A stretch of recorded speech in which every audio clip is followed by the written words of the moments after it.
المستقيم وعلى آله وصحبه حق قدره ومقداره العظيم.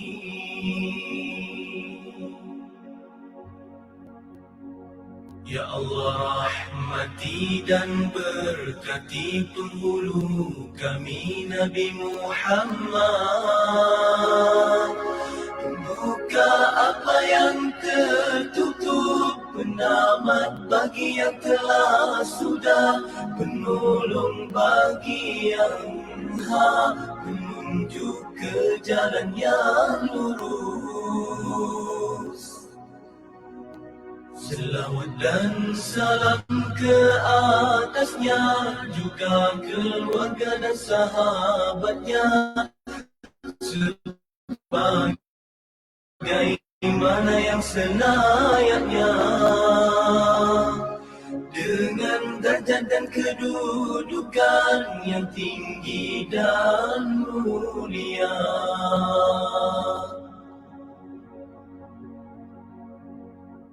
Allahumma salli wa sallim ala sayyidina Muhammadin al-Fatihi lima ughliqa wal khatimi lima sabaqa wan nasiril haqqa bil haqq والهادي إلى صراطك المستقيم وعلى آله وصحبه حق قدره ومقداره العظيم.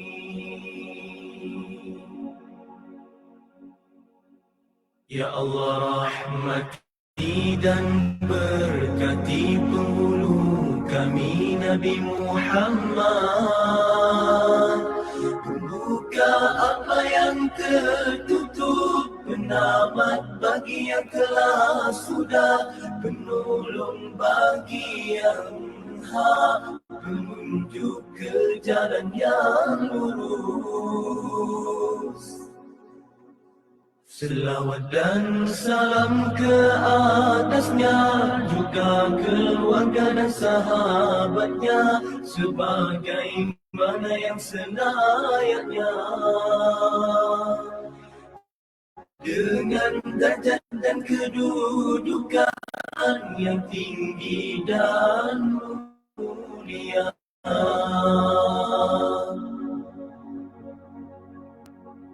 Allahumma salli wa sallim ala sayyidina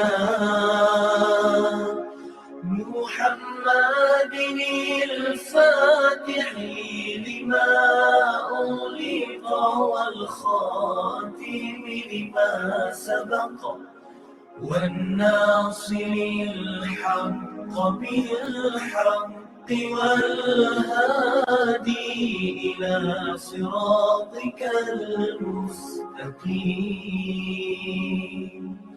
وعلى آله وصحبه حق قدره ومقداره العظيم. Ya Allah, rahmati dan berkati penghulu kami Nabi Muhammad. Buka apa yang tertutup, penamat bagi yang telah sudah, penolong bagi yang hak, penunjuk ke jalan yang lurus. Selawat dan salam ke atasnya, juga keluarga dan sahabatnya, sebagaimana yang selayaknya, dengan derajat dan kedudukan yang tinggi dan mulia.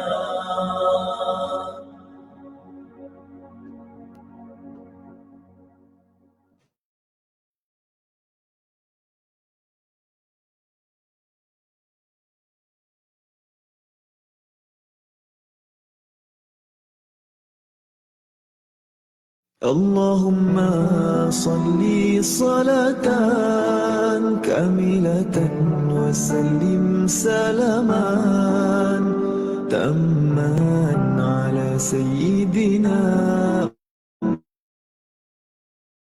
محمد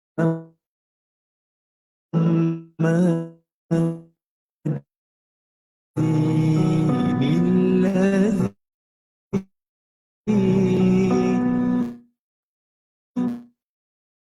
تنحل به العقود وتنال به الرغائب وحسن الخواتيم ويستسقى الغمام بوجهه الكريم وعلى آله وصحبه في كل لمحة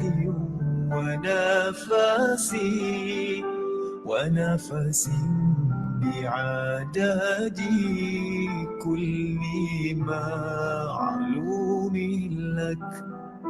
اللهم صل صلاة كاملة وسلم سلاما تاما على سيدنا محمد الذي تنحل به العقد وتنفرج به القرب وتقضى به الحوائج وتنال به الرغائب وحسن الخواتيم ويستسقى الغمام.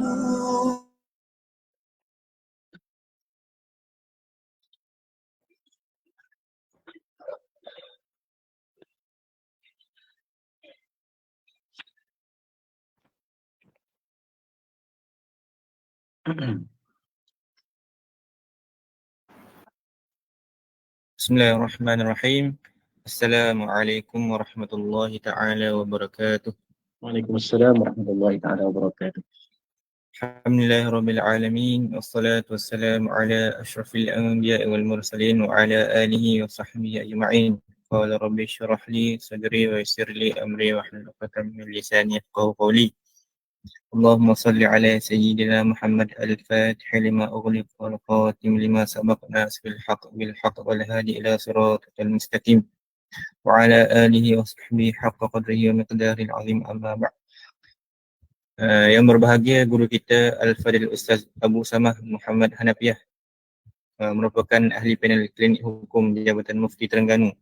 Yang dihormati barisan jawatan kuasa program, rakan kolaborasi dan para hadirin yang dirahmati Allah sekalian. Alhamdulillah, marilah kita sama-sama mengucapkan kesyukuran kehadrat Allah Subhanahu wa taala kerana dengan limpah dan kurnia Allah dapat kita berkumpul pada malam ini dalam kelas pengajian kitab Safinatul Najah siri yang ketiga yang akan dibaca oleh Al-Fadil Ustaz Abu Samah. Untuk memberkati majlis kita pada malam ini, insya-Allah kita buka dengan umul kitab Al-Fatihah. A'udzubillah.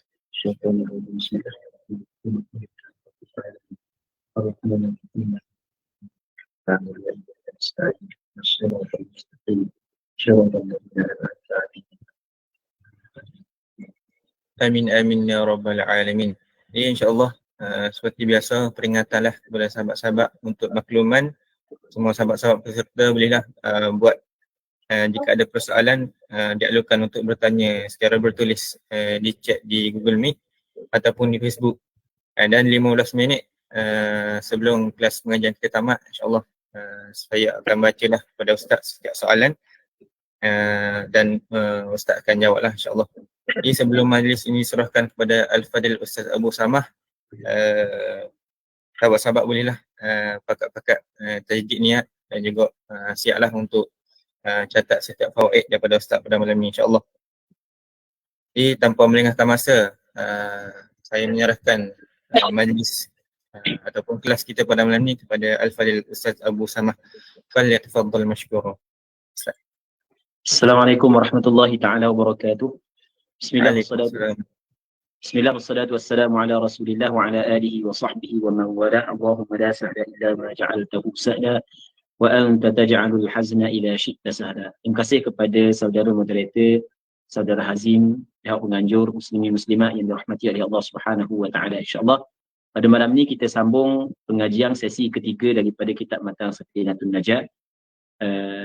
Okey, sama Haji. Cepat. Okay, faslun mujibatul ghusli sittah. Faslun ay hadha fasl, ini adalah suatu fasal. Mujibatul ghusli sittah. Mujibat adalah perkataan jamak daripada mufradnya mujib. Mujibat dengan makna perkara-perkara yang mewajibkan al-ghusli, mandi, ada sittah, ada 6. Jadi apabila berlaku salah satu daripada 6 perkara ini, maka wajib kena mandi. Itu maksud mujibatul ghusli sittah. Betul? Yang pertamanya adalah ilajul hasyafati fil farj. Apa maksud ilajul hasyafati fil farj? Ilaj, memasukkan hasyafah, kepala zakar. Bagi lelaki yang memiliki kepala zakar. Manakala lelaki yang tidak memiliki kepala zakar, maka kadar kepala zakar, katakanlah kepala zakar dia terputus, sama ada disengajakan ataupun tidak, waktu tidak dibincangkan. Dia tak ada kepala zakar, mungkin daripada awal kecacatan ataupun terputus, nasallallahu salamata wa afiyah, maka dikira dengan kadar kepala zakar. Memasukkan fil farj, ke dalam farak. Farak di sini sama ada farak kubul perempuan ataupun dubur. Merangkumi, perkataan farak ni merangkumi kubul dan dubur. Sehingga bukan hanya farak anak Adam, sehingga farak binatang sekalipun ia mewajibkan mandi. Lagi. Wa khurujul mani, dan keluar mani. Antara perkara yang mewajibkan wudu adalah keluar mani. Sama ada daripada lelaki ataupun perempuan. Sama ada ketika sedar ataupun ketika tidur. Sama ada sengaja ataupun sebaliknya.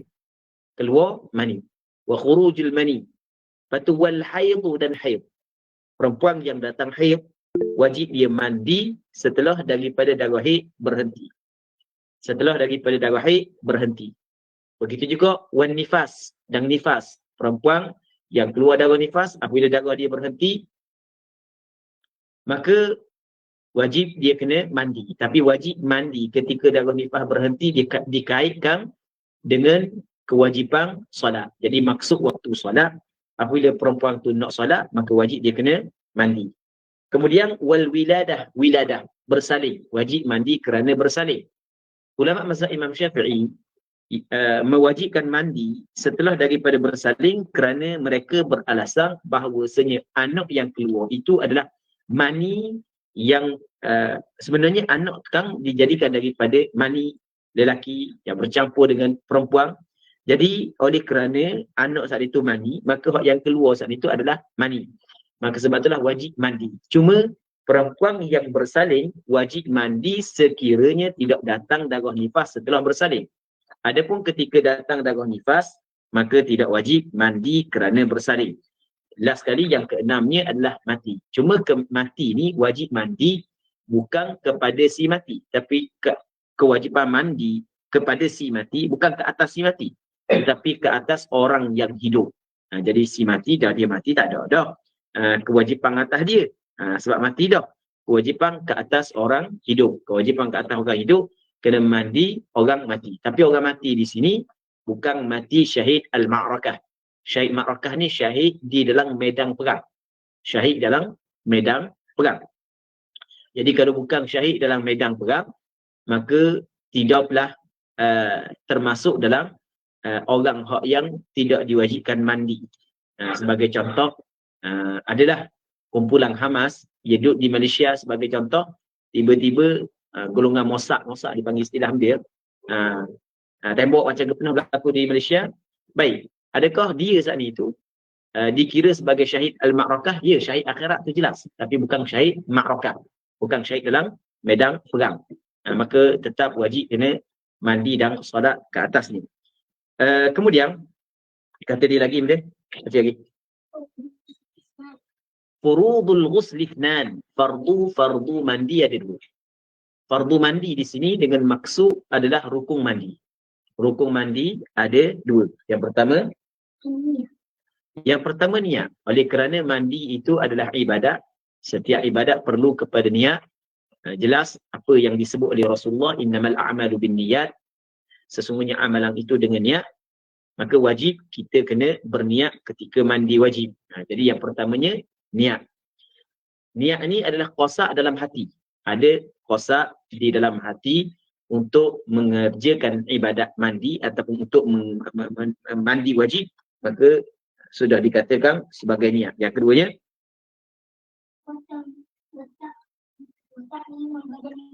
wa ta'mimul badani bil ma', dan meratakan badan. Dia pada asalnya badan ni adalah badan dia. Tak termasuklah kepala, tak termasuklah tangan. Okey, itu maksud badan. Tapi maksud badan di sini adalah seluruh tubuh badan.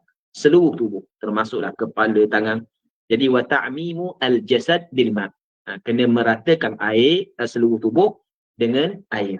Tapi hak yang wajib kena rata, hak yang zahir sahaja. Manakala hak yang tidak zahir tak wajib rata. Hak yang zahir sahaja, hak yang wajib kena rata dengan air. Kemudian pengarang tidak sebut pun kewajipan menghilangkan najis sebelum daripada mandi wajib. Masalah menghilangkan najis ni dia ada perbincangan lah. Secara ringkasnya adalah, kalau sekiranya najis tu najis ainiyah, yang mana najis ainiyah, najis yang ada jirim dia, maka kena bersihkan najis tu terlebih dahulu sebelum daripada basuh untuk mandi wajib. Kalaulah najis tu najis hukmiyah ataupun najis ainiyah, tapi sekali cucu air hilang lalu dah, maka di situ berlaku khilaf lah di antara Imam Nawawi dengan Imam Rafi'i. Jadi kesimpulan apa yang Imam Nawawi berpandangan, dan pandangan ini adalah pandangan yang kuat, adalah kalau sekali lalu air hilang najis, maka memadai sekali basuhan saat itu menghilangkan najis dan mengangkatkan hadas. Baik. Kemudian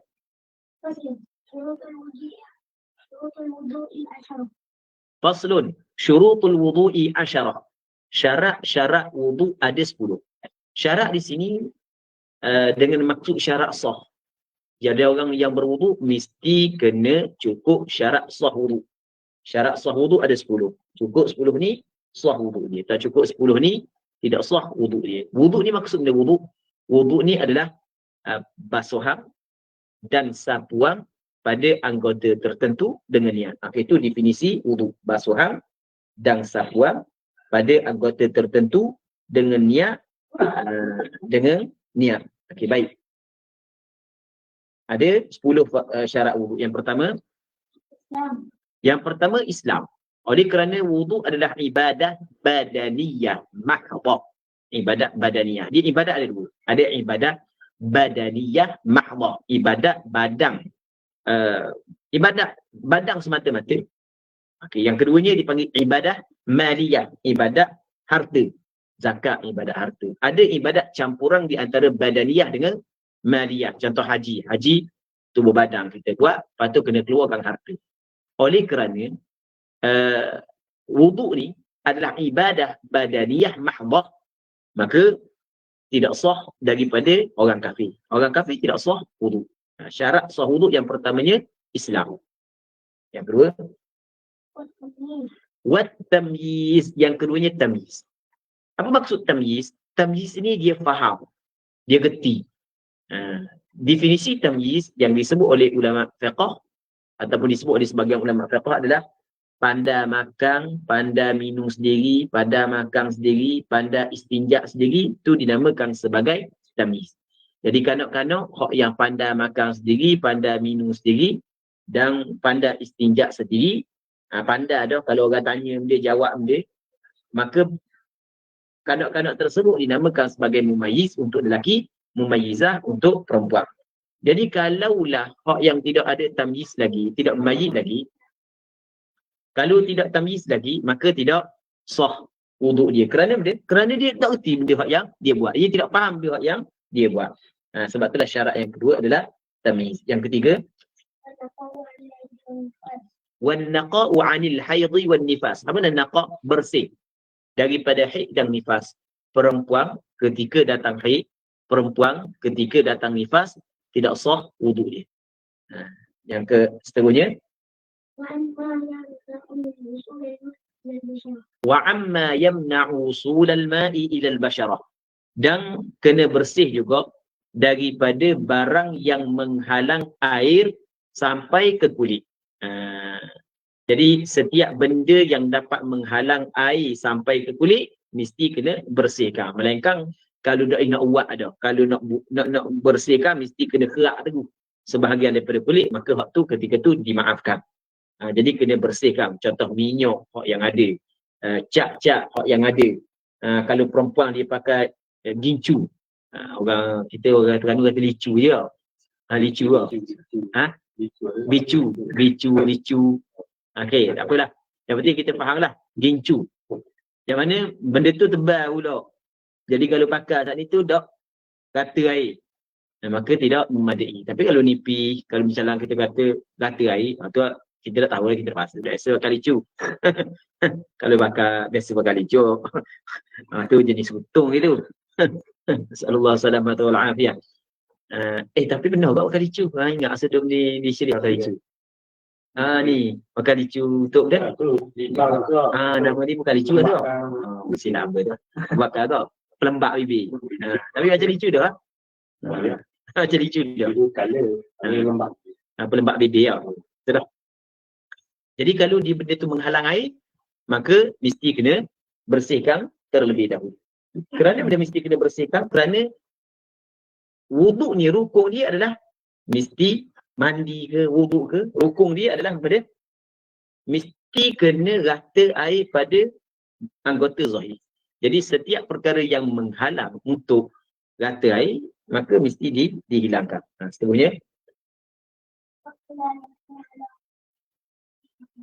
wa alla yakuna 'ala al-'udwi ma yughayyiru al-ma', dan bahawa tidak ada di atas anggota itu, atas anggota wuduk, ma yughayyiru al-ma', barang yang mengubah ia akan air. Kita nak faham bab ni, kita kena faham bab lain dulu. Bab dia, kita nak berwuduk, kita nak mandi wajib, mesti kena guna air yang mutlak, air yang suci lagi menyucikan. Air mutanajis tak boleh kita guna untuk berwuduk dan tidak boleh kita guna untuk mandi wajib. Okey, itu air mutanajis. Yang keduanya, air musta'man tidak boleh kita guna untuk berwuduk dan mandi wajib. Yang ketiga, air mutaghayyir, air yang berubah dengan mukhalid, yang suci. Benda yang bercampur dengan air, benda tu suci. Dia masuk dalam air, dia pun mengubahkan air. Kalau perubahan tu sikit, maka masih lagi boleh guna untuk kita bersuci. Tapi kalau perubahan banyak, sehingga orang nak panggil dah air mutlak, maka tidak boleh lagi kita guna untuk bersuci. Jadi, apabila kita faham permasalahan tersebut, maka kita fahamlah kenapa ulama meletakkan antara syarat sah wudu adalah tidak ada pada anggota perkara yang mengubahkan air. Sebab dia, kalau ada pada anggota perkara yang mengubahkan air, ketika kita basuh, maka air itu akan berubah dan mengalir. Jadi, air yang berubah bukan lagi air mutlak. Maka macam mana air yang tidak mutlak digunakan untuk bersuci, berwuduk dan mandi wajib. Lagi. Wal ilmu bi fardiyatih. Wal ilmu bi fardiyatih. Dan ilmu mengetahui. Siapa kena tahu? Orang yang berwuduk. Wal ilmu ay ilmul mutawaddi. Orang yang berwuduk. Ataupun kalau orang mandi, ilmul mughtasil. Orang yang mandi dia kena tahu. Tahu bi fardiyati. Apa bi fardiyati? Ya pada bi fardiyati namanya ya masdariyah. Ni orang belajar ilmu tata bahasa Arab dia faham. Wal ilmu bi fardiyati ay wal ilmu bi kaunihi fardan.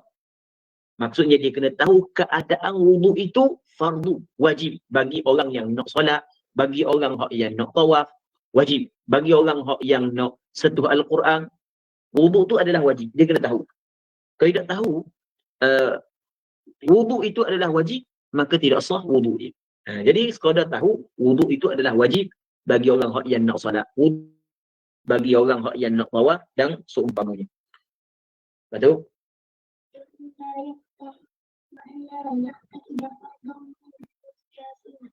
Wa an la ya'taqida fardan min furudiha sunnah, dan bahawa tidak i'tiqad. Apa dia tidak i'tiqad? Dia tidak dipegang dalam hati fardan, satu fardu, satu rukun min furudihi, daripada fardunya fardu wudu sunnah. Jangan dia i'tiqad satu rukun daripada rukun wudu sunnah. Okey, rukun wudu dia niat, jangan i'tiqad niat sunat. Rukun wudu dia basuh muka, jangan i'tiqad basuh muka sunat. Benda lagi rukun wudu, basuh tangan, jangan i'tiqad basuh tangan sampai ke siku, hukum dia sunat, jangan. Dia mesti kena i'tiqad hak yang rukun, i'tiqad rukun. Ataupun kalau dia tidak i'tiqad gitu, semua benda hak yang dibuat dalam wudu adalah benda hak yang dituntut buat rukun belaka. Okey, sebahagian ulama mazhab Imam Syafi'i kata masih lagi sah. Kalau dia i'tiqad semua perbuatan wudu, hukum dia adalah wajib, masih lagi sah walaupun i'tiqad itu adalah salah. Baik. Ataupun dia kata dia i'tiqad dalam wudu ada fardu, ada sunat. Cuma dia tidak i'tiqad fardu yang khusus sebagai sunat, maka masih lagi sah. Pandangan sebahagian daripada ulama mazhab Imam Syafi'i tanpa mengira orang awam ke orang tak awam ke, tapi adalah kalau bukan orang awam saat itu adalah perbincangannya. Cuma kita kabur secara ringkas begitu. Seterusnya wal ma'ut tahur, bukan tuhur, wal ma'ut tahur. Perkataan tahur maknanya menyucikan. Air yang menyucikan, air yang suci lagi menyucikan. Wal ma'ut tahur. Air yang suci lagi menyucikan itu adalah air mutlak. Dia air ni dia ada air yang suci menyucikan, air yang suci tidak menyucikan, dan air yang tidak boleh, air yang tidak suci. Kita ada air suci menyucikan, tu air mutlak. Ada air suci tapi tidak menyucikan, tu dipanggil air musta'mal, air mutaghayyir, yang berubah dengan sebab bercampur dengan benda yang suci, yang perubahan dia teruk. Lepas tu yang ketiga dia air yang tidak boleh digunakan untuk bersuci, iaitu air mutanajis. Baik. Seterusnya wadukhulul waqti, dan masuk waktu. Wal muwalat, dan muwalat. Bagi siapa lidaimil hadas? Bagi orang yang berkekalan hadas. Okey, di sana ada orang yang Allah Ta'ala uji, dia tubik semua air kecil dia. Dia tubik semua najis dia. Tubik semua angin. Dah habis-habis angin. Tak tahu bagi mana angin. Tubik semua angin.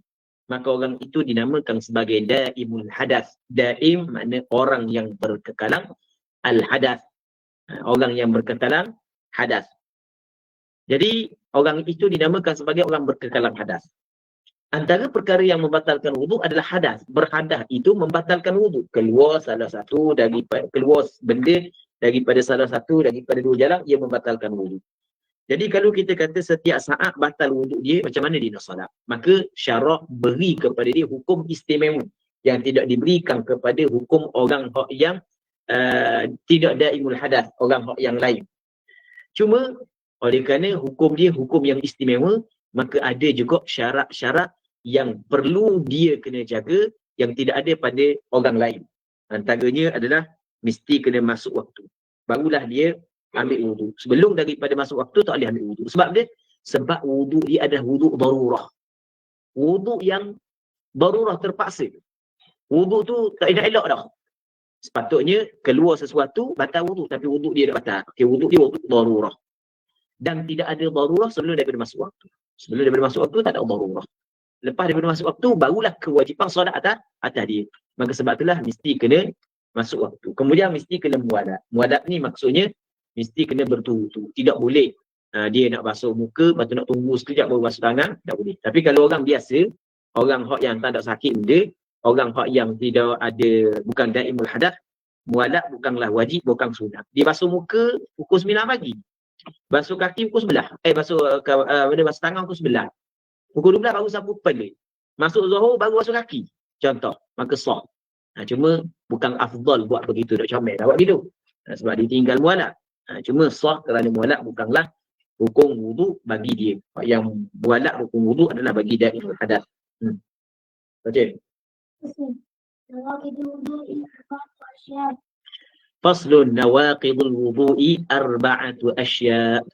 Nawaqid, perkara-perkara yang membatalkan wudu, arba'atu asya, 4 perkara. Okay, apabila wudu ada dah, sah dah, cukup dah syarat sah, rukun wudu selesai dah, cukup dah syarat sah, ada pula perkara yang membatalkan wudu.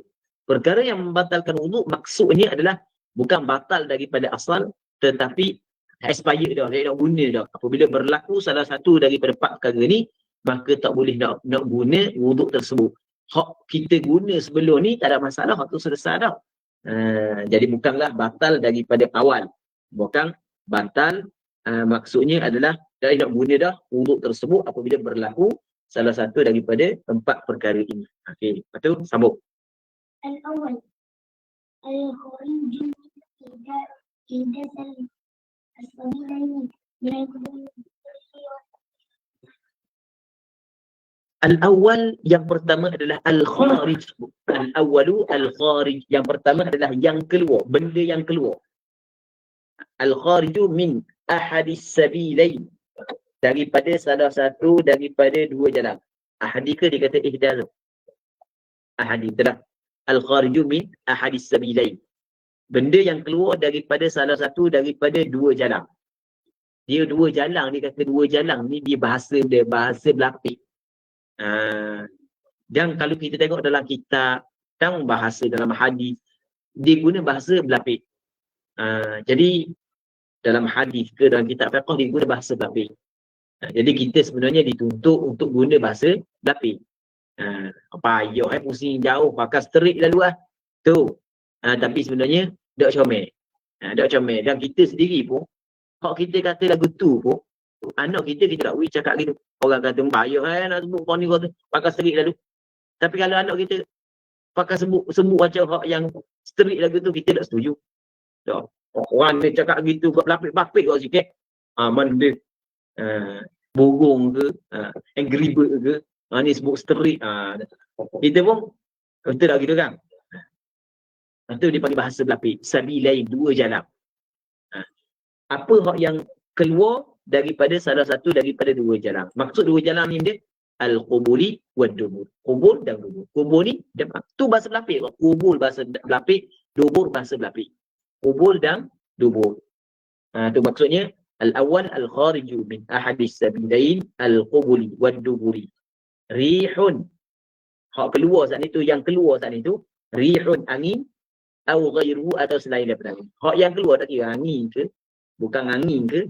Apabila ada benda keluar, sama ada benda tu hak yang biasa keluar ataupun hak yang jarang keluar, ia membatalkan wudu. Bahkan dalam mazhab Imam Syafi'i, angin yang keluar daripada kubul bagi perempuan, kentut farak, kalau jelas tubik angin, bukan gerak otak saja, kadang-kadang gerak je, tidak tubik pun angin, tak ada atas. Kalau jelas tubik angin, contoh, jelas tubik angin, kok kubul perempuan, maka membatalkan wudu mengikut mazhab Imam Syafi'i.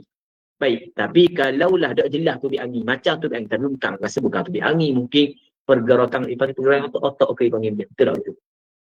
Gerak ke, itu dah batal wudu. Kalau syok, tubik angin ke tak, juga dah batal wudu. Kerana wudu hak yang kita ambil tu yakin, tiba-tiba berlaku perkara yang membatalkan wudu tidak diyakini, maka benda hak yang membatalkan wudu berlaku tanpa diyakini, ia tidak dapat membatalkan wudu yang diyakini. Baik.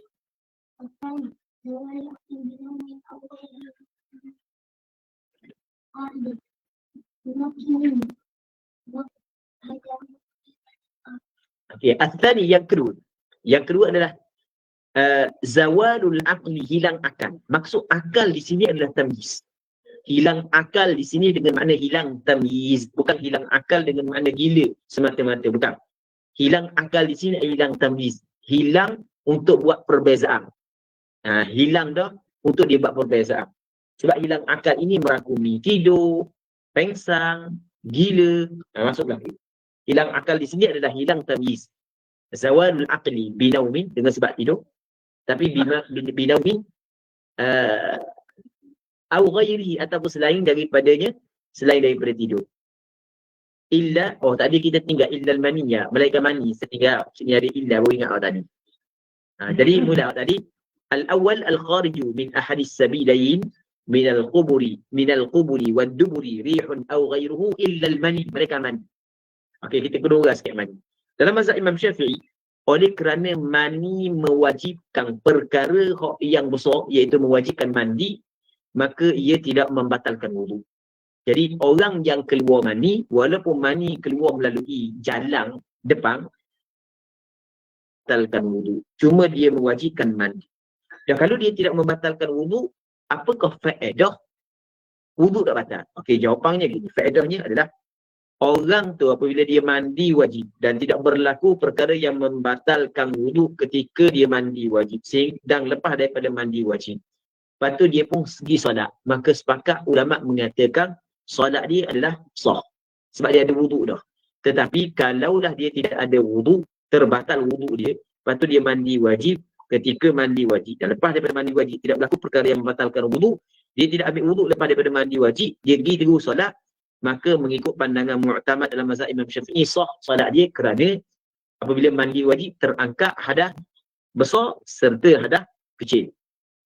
Tapi ada pandangan sebahagian daripada ulama tidak sah solat dia kerana mesti dia kena ambil wudu juga. Jadi pendek kata, kalulah masa dia keluar mani, wudu dia ada, lepas daripada dia mandi wajib tidak ambil wudu sekali pun, tapi tak berlaku perkara yang membatalkan wudu, maka tak ada khilaf mengatakan solat dia sah.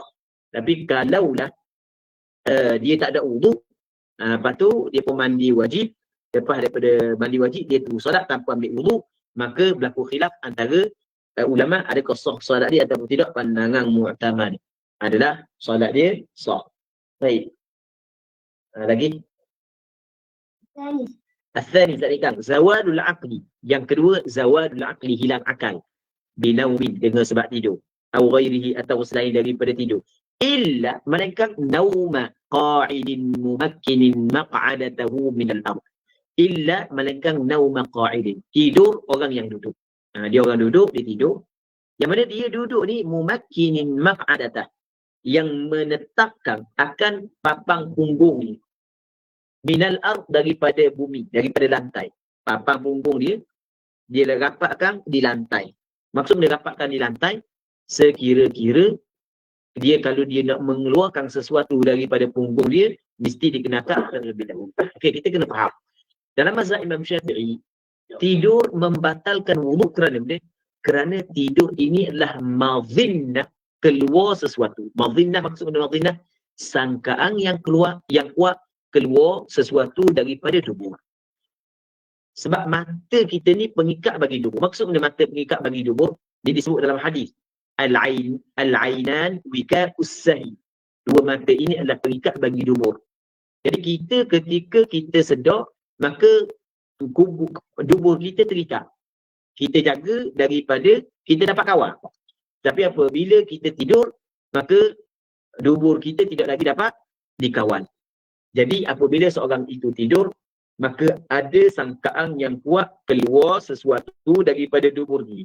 Maka sangkaan yang kuat keluar sesuatu daripada dubur dia dijadikan seperti tempat yakin keluar sesuatu yang membatalkan wudu. Jadi untuk ni tidak digunakan kaedah al-yaqin la yazulu bisyak.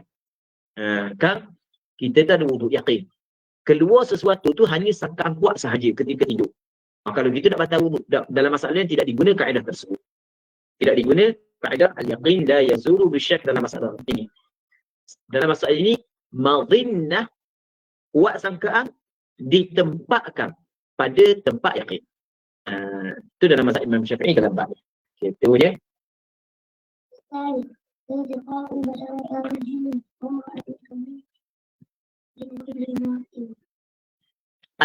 As-salih, yang ketiga ke ar-rabi'.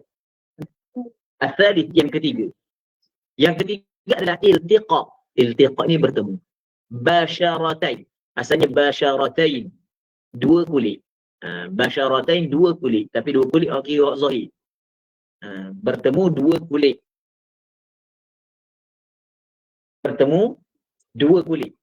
Dia dua kulit. Ya hak zahir itu silap. Bukan hak zahir dia kulit. Memang kulit zahir batin mana? Silap. Dia dalam bak ni baru kira zahir. Dalam bak gata air. Kena kira zahir. Silapnya. Iltiqa'u basyaratain. Bertemu dua kulit. Rajulin. Lelaki. Wa imra'atin. Dan perempuan. Bertemu dua kulit laki-laki dan perempuan. Dia laki-laki, kalau dalam bahasa Arab sebut kata rajul adalah zakarun balighun min bani Adam. Itu asal makna lelaki. Lelaki ni asal yang baligh. Tapi dalam bab ni bukan khusus untuk baligh. Bukan. Nanti kita tengok. Zakarun iltiqa'u basyaratain, bertemu dua kulit.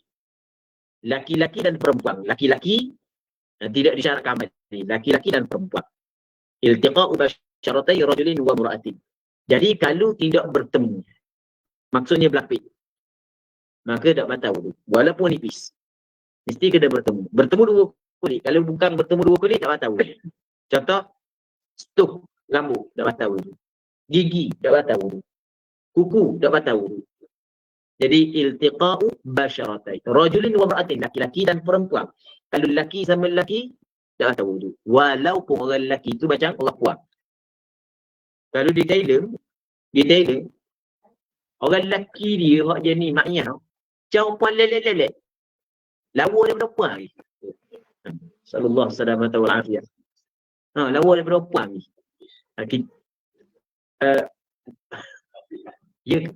Di pondok ada. Pondok ni ada gini. Dia ke pondok dia Thailand ni, di antara pondok ni macam sekolah di tempat kita. Baik. Jadi orang yang pernah jadi maknyah pun bagi pondok. Tapi dia pondok ni bakal gitu. Dia wadah. Bakal gitu. Tak boleh ada wadah. Ia isah lah. Tapi nak royak. Maksudnya bukan jaga puang. Adakah pegang dengan dia? Sentuh dengan dia? Batal wudu? Jawapan tak. Sebab dia? Sebab satu jenis. Bukan berlainan jantina. Baik. Sama juga puang sama puang. Pak yang tak boleh. Laki dengan puang. Walaupun dengan syahwat. Dalam mazhab Imam Syafi'i walaupun dengan syahwat. Cuma dengan syahwat tu ada khilaf di kalangan ulama. Mazhab Imam Syafi'i walaupun dengan syahwat. Tak batal. Kalau lelaki sama lelaki, puang dengan sama puang. Tak batal. Selagi lelaki dengan puang juga tak batal walaupun tak ada syahwat. Dalam mazhab Imam Syafi'i bersentuh laki-laki dan perempuan apabila cukup syarat dia tidak disyaratkan ada syahwat. Sebab persentuhan laki-laki dan perempuan itu adalah madhinah, timbulnya syahwat. Untuk masuk madhinah, sangkaan yang kuat timbulnya syahwat. Baik. Itu maksud iltiqa'u basyaratai rajulin wa imra'atin kabiraini. Maksud dia kabiraini yang besar kedua-duanya. Maksud besar di sini adalah bukan balik. Besar di sini maksudnya yang telah sampai kepada had syahwat. Lagu mana sampai kepada had syahwat? Orang lelaki ni dia telah sampai kepada hak syahwat. Kalau perempuan hak yang nafsu normal tu, tengok dia ada dah kecenderungan hati kepada dia. Ada dah kecenderungan hati. Kalau orang puang pula sampai kepada hormon ni, orang lelaki tengok tu, kalau orang lelaki nafsu dia hak yang pertengahan, maksudnya kembang dah zakar. Itu hak yang disebut dalam kitab. Kembang dah zakar maksudnya ada dah kenal. Okey, kalau itu maksud dewasa kedua-duanya. Ajnabiyain, yang ajnabi, yang tidak ada hubungan mahram. Sama ada mahram daripada sudut nasab, mahram daripada sudut radha'ah, ataupun mahram daripada sudut musa'arah. Jadi tidak ada hubungan mahram antara keduanya. Kalau ada hubungan mahram, walaupun ada syahwat dalam mazhab Imam Syafi'i tidak batal wudu. Tapi ada pandangan sebahagian ulama mazhab Imam Syafi'i kata batal wudu apabila ada syahwat. Pandangan sebahagian ulama mazhab Imam Syafi'i kata batal wudu kalau ada syahwat. Tapi pandangan mu'tamad, walaupun ada syahwat, ia tidak membatalkan wudu.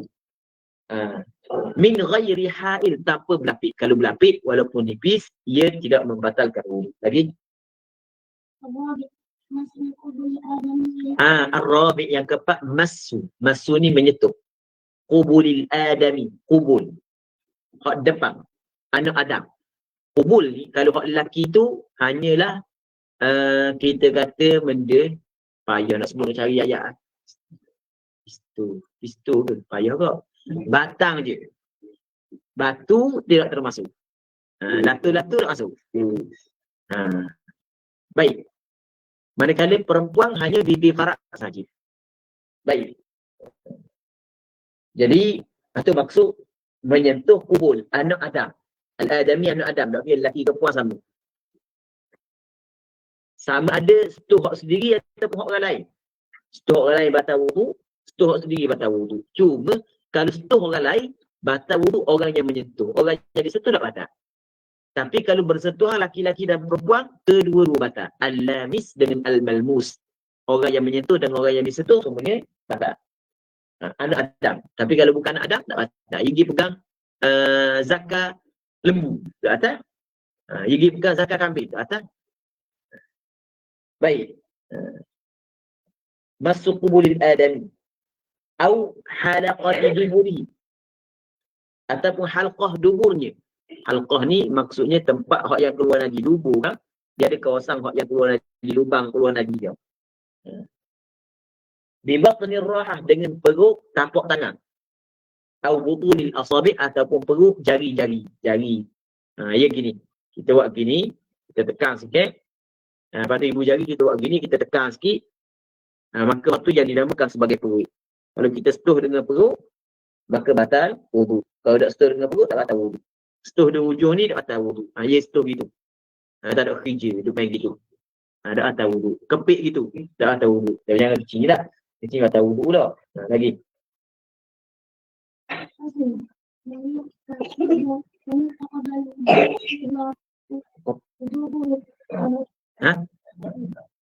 Boleh?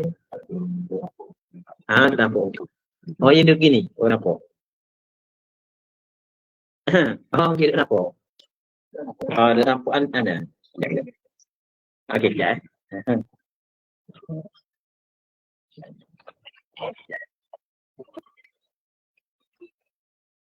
Okey. Bobit perut ni, apa yang disebut dalam kitab fiqh adalah kita rapatkan jari kita tekan. Rapat tekan sikit. Mana hak yang bercantum itu yang dinamakan sebagai perut. Cuma ibu jari buat gini. Mana yang bercantum itu dinamakan sebagai perut. Jadi hak ni bukan perut. Hak ni bukan perut. Di antara ni bukan perut. Jadi kalau sentuh dengan benda ni, dengan hak sini, ia tidak membatalkan wudu.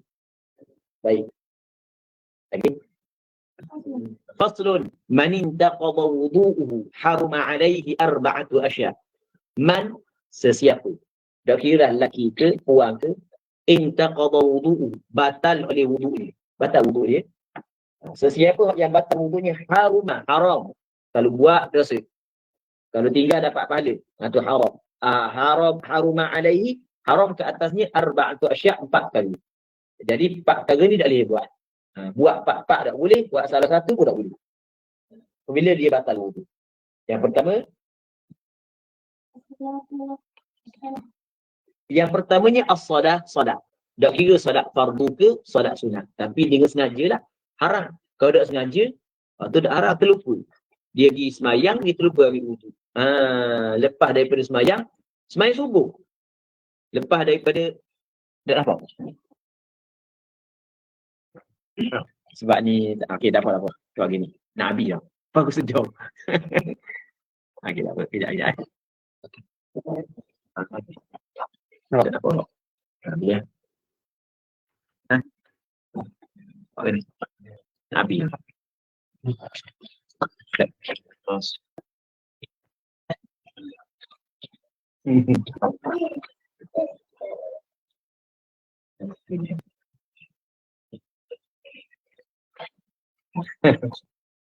Ya, semai dah. Sedap. Itu dia.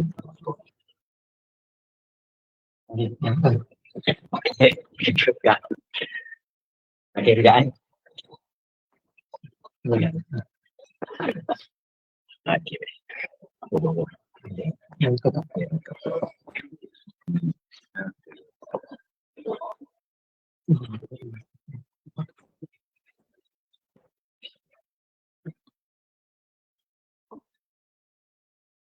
Baik.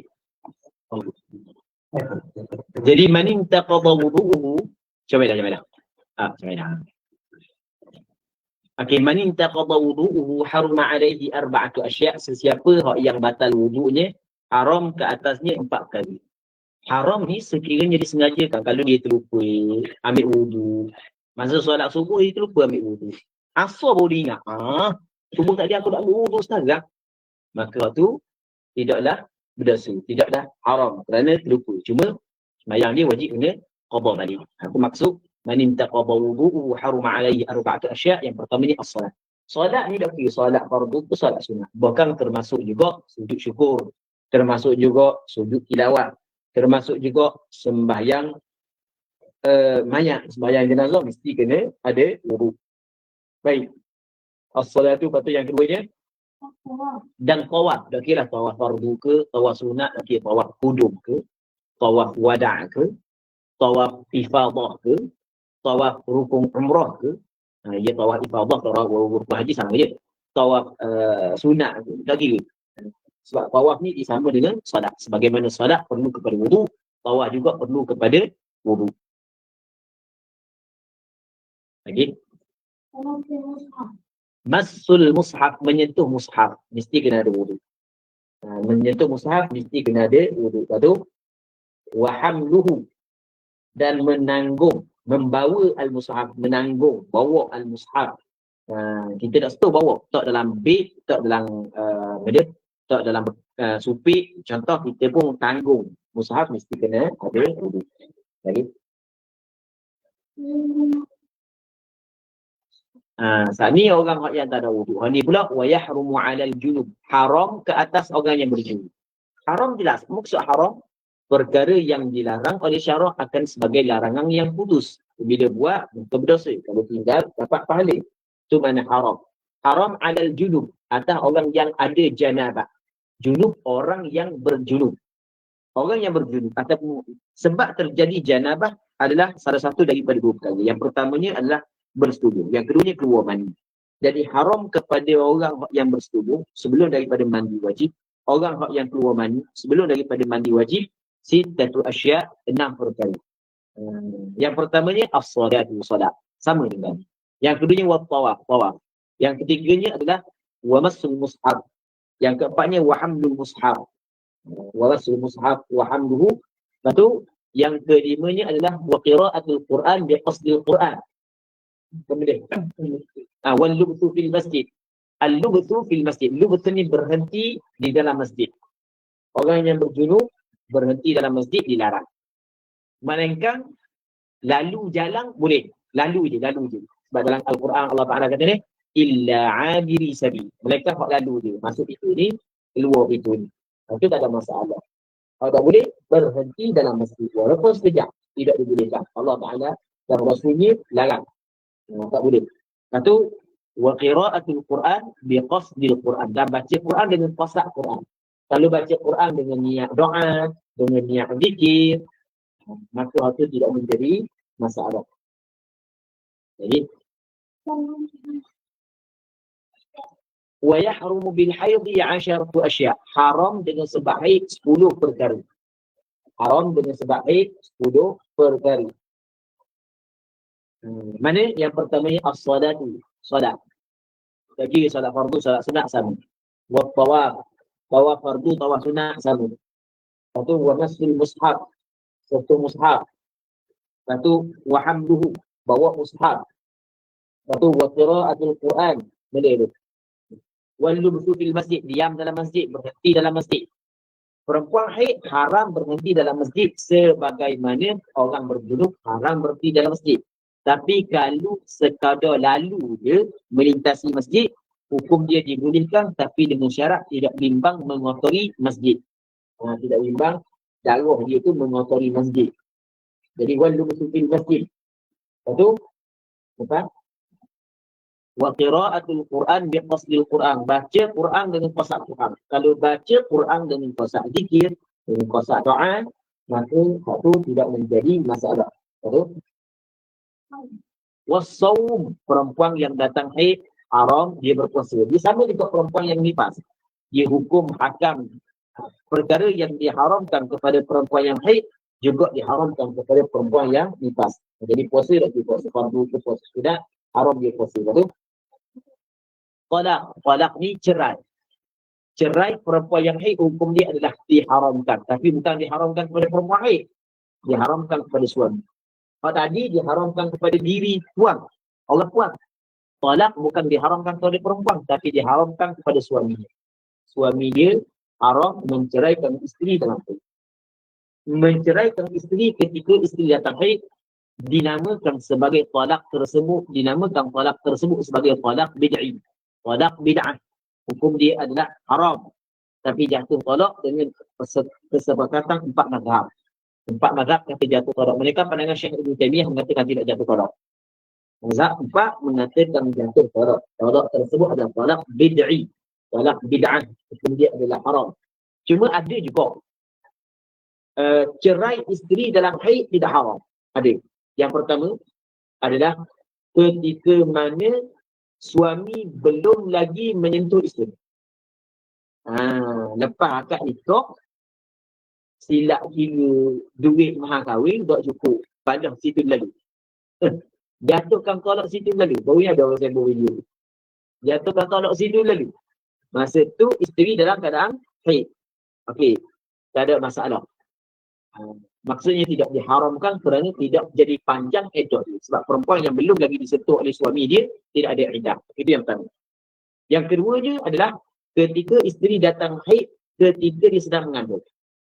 Perempuan yang mengandung kalau mari darah cukup syarat haid mengikut pandangan Mu'tamad mazhab Imam Syafi'i, darah tersebut dihukumkan sebagai darah haid. Iddah dia bukan 3 kali suci tapi iddah dia dengan bersalin 2. Yang ketiganya apabila perempuan itu buat tebus talak. Perempuan tu hak yang tebus talak. Maka juga tidak haram. Walaupun dalam keadaan haid. Jadi ada lagi hak yang tidak haram, ada lagi.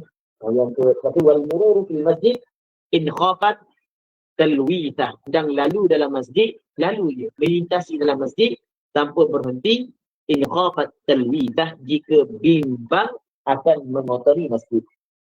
Kalau tidak bimbang mengotori masjid, boleh sekadar lalu. Jadi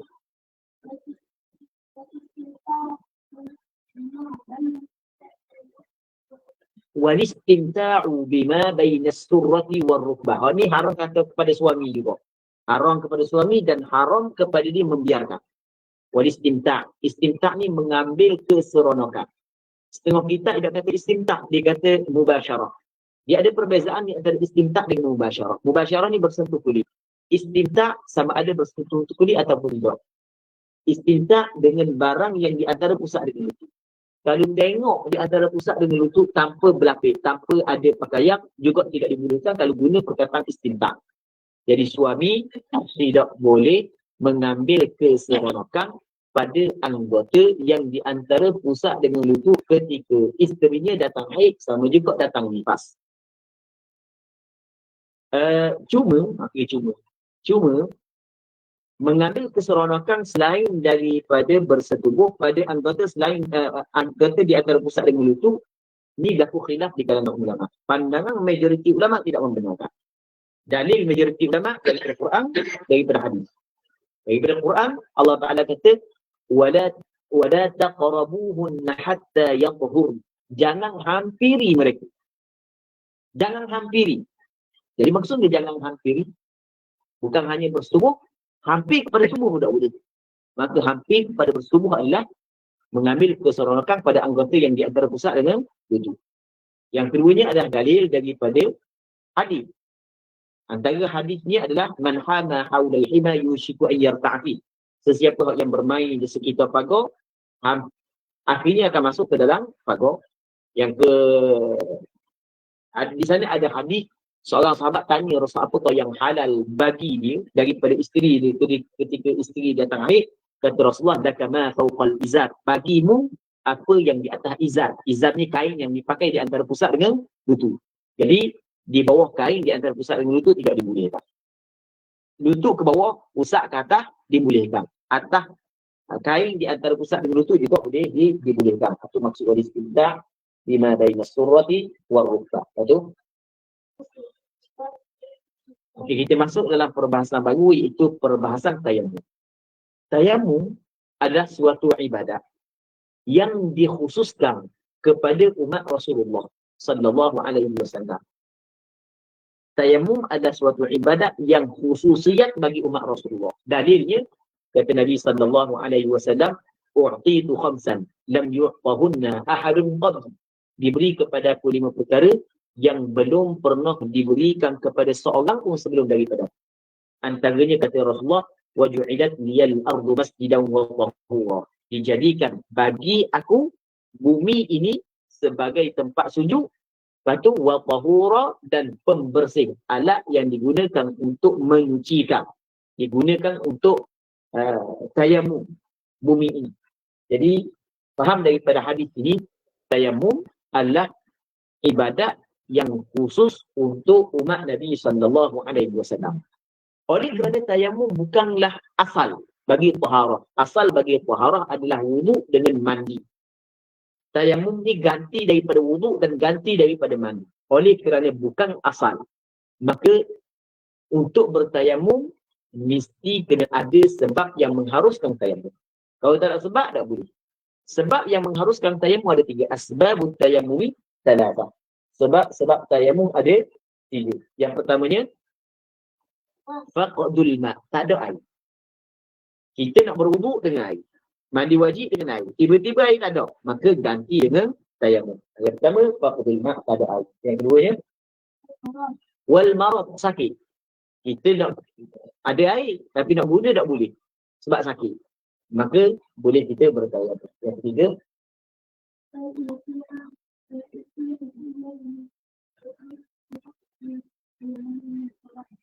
walihtiyaju ilaihi, walihtiyaju ilaihi, dan perlu kepada air kerana awashi hayawanin muhtaram, kerana dahaga hayawan, benda yang hidup, benda yang bernyawa, muhtaram, yang dihormati pada syarak.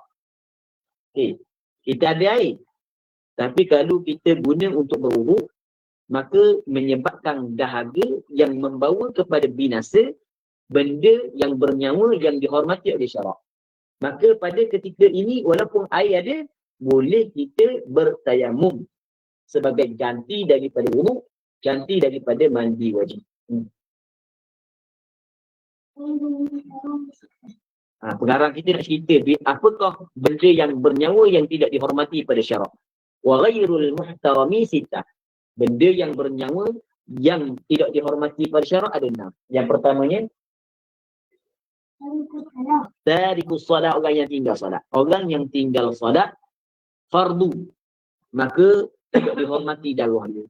Setelah daripada disuruh dia bertaubat, setelah daripada suruh dia solat, dia tidak solat, maka tidak dihormati darah dia. Dalam majoriti ulama kata kena jatuhkan hukuman bunuh, tapi haddan, pelaksanaan hukum hudud.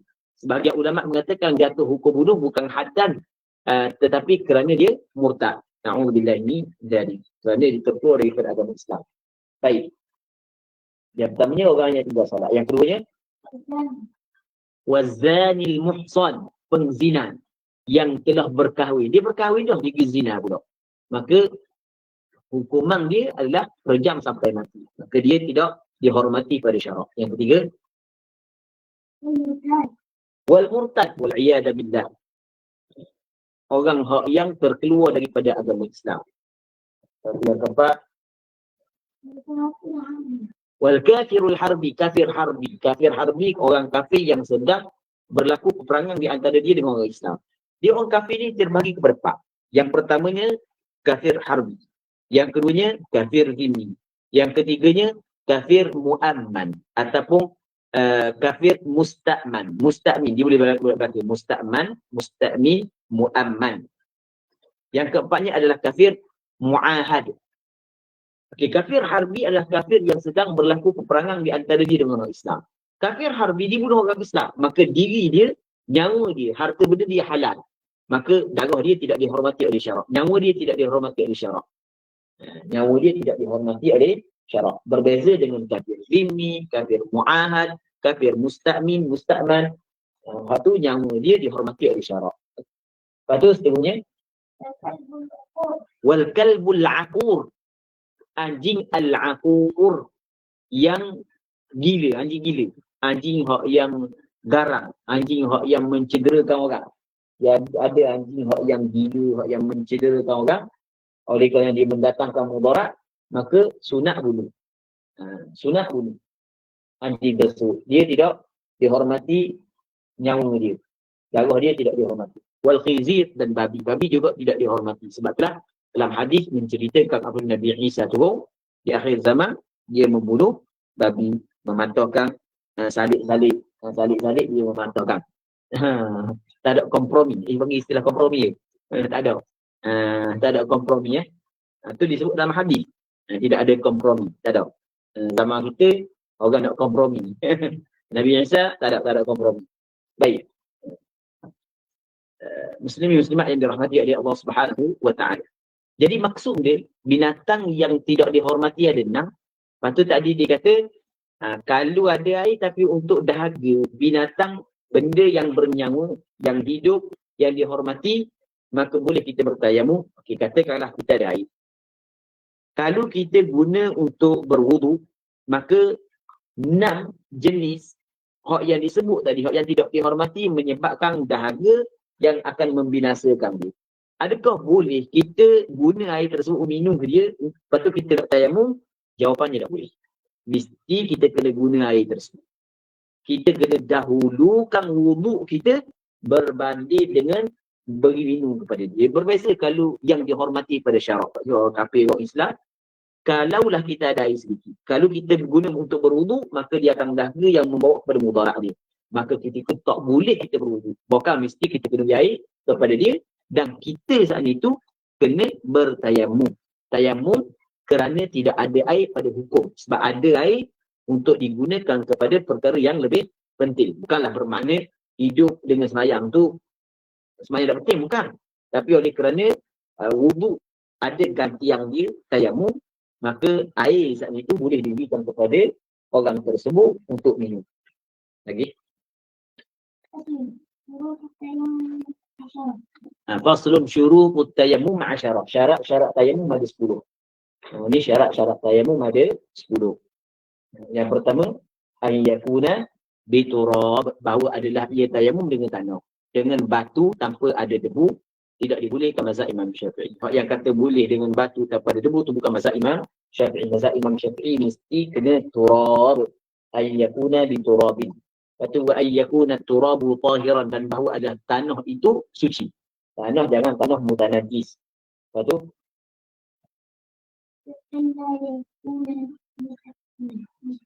wa alla yakuna musta'mala, dan bahawa tidak adalah tanah tu musta'mal. Maksud musta'mal telah diguna.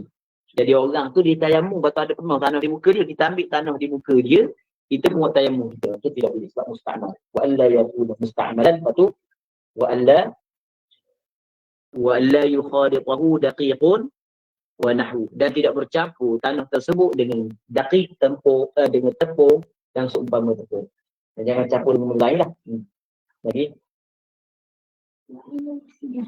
dan kena qasak kepada tanah. Ia tayamum ni, asal tayamum dalam bahasa Arab adalah qasak. Jadi Allah Ta'ala kata, fatayammamu sa'idan tayyiban, ay faqsudu sa'idan tayyiban, kena qasak kepada tanah yang bersih. Jadi kena qasak. Kena qasak kepada tanah. Tapi kalau tidak ada qasak kepada tanah, tengok. Tanah, tidak ada qasak kepada tanah. Kan tak ada qasak kepada tanah. Kita pindah qasak se.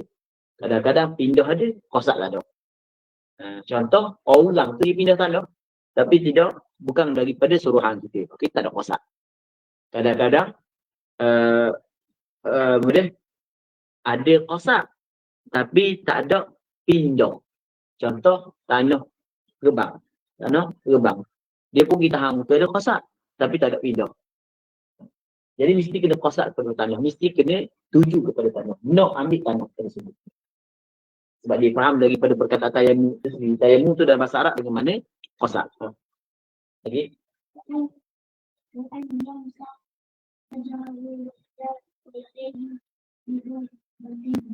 Wa an yamsaha wajhahu wa yadayhi bi darbatain, dia sapu mukanya dan dua tangannya bi darbatain dengan dua kali tepuk. Tepuk sekali, sapu muka, tepuk sekali lagi, sapu tangan.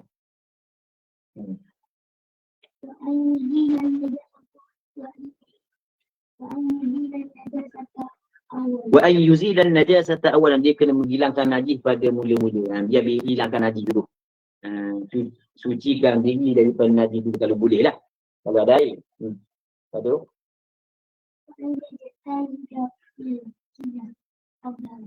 Mesti kena ijtihad pada kiblat sebelumnya. Bagi orang yang tidak tahu lagi arah kiblat, maka dia tak tayamum, sebelum tayamum kena ijtihad kiblat. Ini pandangan sebagian ulama. Sebagian yang lain mengatakan tidak disyaratkan ijtihad kiblat sebelumnya. Boleh ijtihad selepas daripada tayamum. Last sekali. Wa an yakuna at-tayammum ba'da dukhulil waqt. Tayamum selepas daripada masuk waktu. Kerana tayamum ini adalah taharah darurah. Dan tidak ada darurah sebelum daripada masuk waktu. Lepas tu wa an yatayammama bi kulli fardhin, dan bahawa dia bertayamum untuk setiap fardu. Sekali tayamum hanya boleh buat sekali fardu dan beberapa solat sunat. Jadi untuk malam ni kita berhenti sini dulu. Kita tengok kepada soalan sekejap. Wallahu subhanahu wa ta'ala a'la wa a'lam.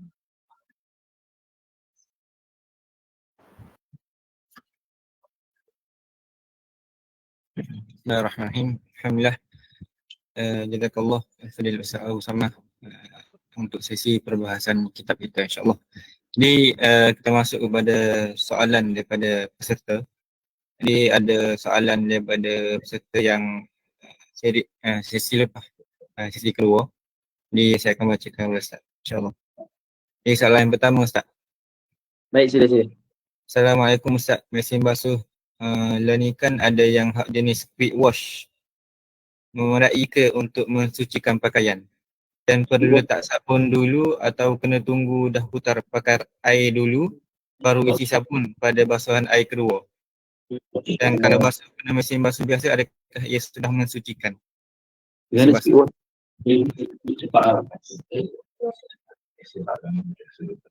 Ya auto Ustaz. Auto. Okey. Menjauh orang puan nak tengok, puan menengok, mula video baru dah ni. Soal jawab, cerita pula kena video baru.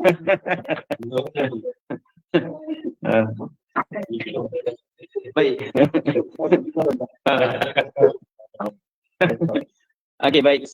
Jadi soalannya berkenaan dengan masalah basuh baju dengan mesin basuh hak yang laju lah. Biasa 40 minit jadi 20 minit. Okey, sekarang ni laju ke, tak laju ke, lepas tu kita tak mau bincang. Yang kita nak bincang ni, najis kita bahagikan perlu. Nanti akan datang kita akan bincang berkenaan dengan najis ainiyah dengan hukmiyah. Najis ainiyah adalah najis yang ada ain dia, ada warna dia, ada bau dia, ada rasa dia. Okey, itu najis ainiyah. Yang keduanya najis hukmiyah. Najis hukmiyah najis tetapi hilang dah warna, hilang dah rasa dan hilang dah bau. Ada perbezaan cara menyucikan benda mutanajis dengan najis ainiyah dengan benda mutanajis dengan najis hukmiyah. Najis ainiyah mesti kena menghilangkan rasa dia, bau dia, warna dia setelah daripada hilangkan jirin dia. Jirin nanti hilangkan bau dia, warna dia dan rasa dia. Manakala najis hukmiyah cukup kafa jarjul ma'i alaihi, memadai lalukan air ke atasnya. Okey, apabila kita faham perkara ini, jadi kita tengok kalau sekiranya baju saat itu bukanlah mutanajis, baju tu bukan mutanajis, takut najis ya baju, takut najis, ia tidak menajiskan baju yang pada asalnya adalah suci. Jadi kalau baju tu mutanajis, tak kira lah guna speed wash kali panggil dia. Tak kira lah, betul tak istilah dia? Tak kira lah kena hak laju ke, hak lambat ke, hak 3 hari baru sudah ke, hak 5 minit sudah ke, apa tak kira, sebab dia suci. Baik, kotor daki bukan najis. Itu yang pertama. Yang kedua ni, kalaulah najis tu najis hukmiyah, dia letak dalam mesin basuh, lepas tu dia lepas air lalu di atas baju tersebut, maka baju itu menjadi suci dengan semata-mata lalu air, dan air yang lalu saat itu kalau tidak berubah, maka air itu dihukumkan suci, cuma tidaklah menyucikan. Air itu musta'mal. Okey, satu je lah. Yang kedua. Yang ketiganya, kalau najis ainiyah. Najis ainiyah, kalau dilepas air sekali, tiba-tiba air saat itu campur dengan najis, maka air itu bukan najis. Kalau lepas buang dulu air tersebut, waktu datang air kali kedua ataupun datang air kali ketiga, maka jelas hukum dia adalah suci. Sebab kali kedua mungkin telah bertukar menjadi najis hukumiyah. Kalau tidak kali kedua pun mungkin kali ketiga bertukar menjadi najis hukumiyah. Lepas tu baru datang air pula, maka menjadi suci.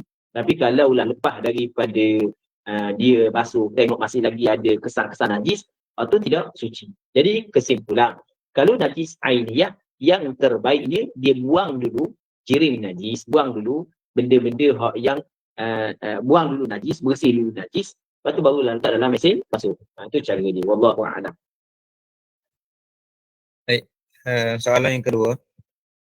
Ustaz nak tanya, kalau kita ambil air solat dan ketika sapu kepala tu tiba-tiba tak ada air, lepas tu setengah jam baru ada air dan sambung basuh kaki, adakah sah dan mengikut tertib ambil air wuduk? Mualah hukum dia adalah sunat melainkan bagi daimil hadath, bagi orang yang bertekanan hadath. Jadi dia saat itu sah tak wuduk dia, kena tengok dia tu daimul hadath ke tak. Kalau daimul hadath, kena ambil wuduk semula apabila ada air nanti. Kalau dia bukan daimul hadath, maka sah dia sambung balik wuduk apabila ada air. Wallahu a'lam. Soalan yang seterusnya. Salam Ustaz, jika semut termasuk dalam satu jar air minuman, tak pasti semut masuk dulu atau air yang masuk dulu, jadi mutanajis ke air tersebut? Jadi semut ni di antara binatang yang tidak mempunyai darah yang mengalir. Binatang yang tidak mempunyai darah yang mengalir, kalau dia masuk di dalam air yang sedikit, ia tidak menajiskan air. Tapi dengan syarat jangan kita masukkan. Jangan kita masukkan. Jadi kita tak tahu dia masuk dulu ke, air masuk dulu ke, kita tak tahu. Baik, dia dah kira dah tahu ke, tak tahu ke. Kalau bukan kita yang memasukkan, maka dimaafkan, boleh kita minum air tersebut setelah daripada buang semut. Jangan minum sekali semut. Buang semut dulu, lepas tu minum air. Boleh. Tapi minum air ke dia lah, jangan hidang orang. Wallahu a'lam. Boleh lagi soalan? Boleh. 2 minit lagi. 2 minit lagi. Kira 2 soalan lagi, Sat. Boleh.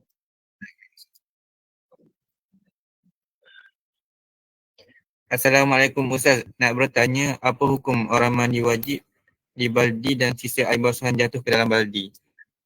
Dia mandi wajib. Lepas tu dia letak air dalam baldi. Lepas tu masa dia mandi tu ada titik-titik air jatuh dalam baldi. Kalau titik tu sikit, 2-3 titik je tak ada masalah. Tapi kalau titik tu banyak, sekali stebok tu, hot tu jatuh dalam baldi, hot tu kena tengok lah. Jadi kita kena takdirkan. Andai kata banyak tu benda yang ada warna, ada rasa, ada bau jatuh dalam air, banyak tu adakah dia mengubahkan? Kalau mengubah sikit tak ada masalah, kalau mengubah banyak maka dikirakan sebagai hukum dia seperti air musta'mal. Jadi kesimpulan, kalau biasanya kalau mecik sikit-sikit, biasa sikit-sikit tak ada ni banyak, maka dimaafkan. Tak perlulah was-was, teruskan mandi wajib. Baik, soalan yang terakhir, Ustaz. Assalamualaikum Ustaz, boleh terangkan kawasan wuduk muka bagi perempuan yang berambut panjang bahagian sideburn? Ya. Okey, dalam mazhab Imam Syafi'i, ni kita cerita dalam mazhab Imam Syafi'i. Dalam bab sapu kepala, basuh muka, Imam Syafi'i ataupun ulama mazhab Imam Syafi'i dia mengambil langkah ihtiyat. Ulang balik Dalam bab sapu kepala dengan basuh muka, mazhab Imam Syafi'i mengambil langkah ihtiyat. Okey, lagu mana mengambil langkah ihtiyat? Dalam bab sapu kepala, kalaulah orang tu ada rambut, kena sapu atas rambut. Tapi syarat rambut yang berada dalam kawasan kepala. Itu mengambil langkah ihtiyat. Jadi rambut yang walaupun tumbuh dalam hak kepala, tapi kalau dijatuhkan keluar dari hak kepala, hak lebih daripada hak kepala, tidak memadai sapu. Itu yang pertama. Dalam bab ihtiyat, dalam bab basuh muka pula. Basuh muka, wajib kena basuh muka dan segala bulu yang ada dalam kawasan muka, termasuklah saat ni dia istilahnya sebeng. Wajib kena basuh. Okey, sebeng hak yang berada dalam kawasan muka tu je lah. Dan kalau sebeng hak yang panjang, sebeng hak yang panjang, hak panjang, adakah hak lebih daripada kawasan muka tu wajib kena basuh juga ataupun tidak? Tadi kita cerita dah, dalam mazhab Imam Syafi'i dia mengambil langkah ihtiyat. Kalau kita tengok, kalau nak konsisten macam tadi lah. Kalau dalam bab sapu kepala, hak lebih daripada kawasan kepala, tak disapu. Jadi hak ni, kalau wajib basuh dalam kawasan muka, hak lebih daripada kawasan muka, tak perlu basuh kan?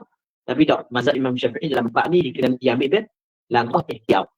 Jadi, hak tumbuh dalam kawasan muka, wajib kena sapu, sehingga kalau kita tarik saat itu, hujung dia keluar daripada kawasan muka, wajib kena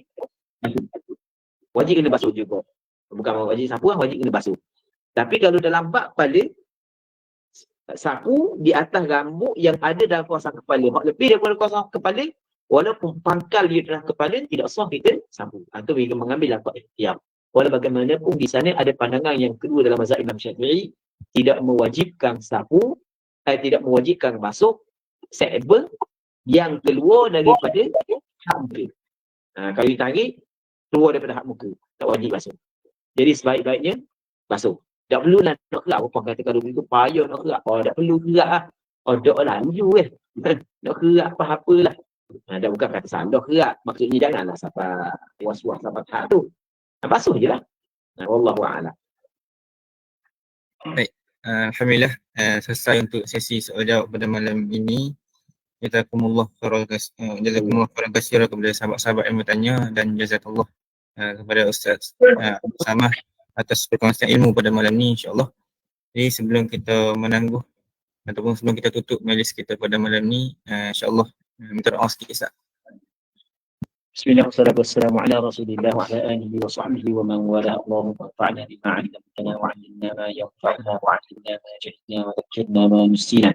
اللهم إنا نعوذ بك من علم لا ينفع، من قلب لا يخشع، ومن نفس لا تشبع، ومن دعوة لا يستجاب لها.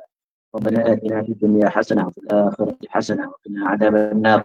صلى الله على سيدنا محمد وعلى آله وصحبه أجمعين والحمد لله رب العالمين. Amin amin ya rabbal alamin. InsyaAllah kita akan sambung balik kelas kita pada esok hari, dan soalan-soalan sahabat-sahabat tu insyaAllah kita akan tanya pada kelas seterusnya lah. Wallahu alam. Pada malam ni kita tangguh majlis kita dengan tasbih kafarah dan suratul Asr.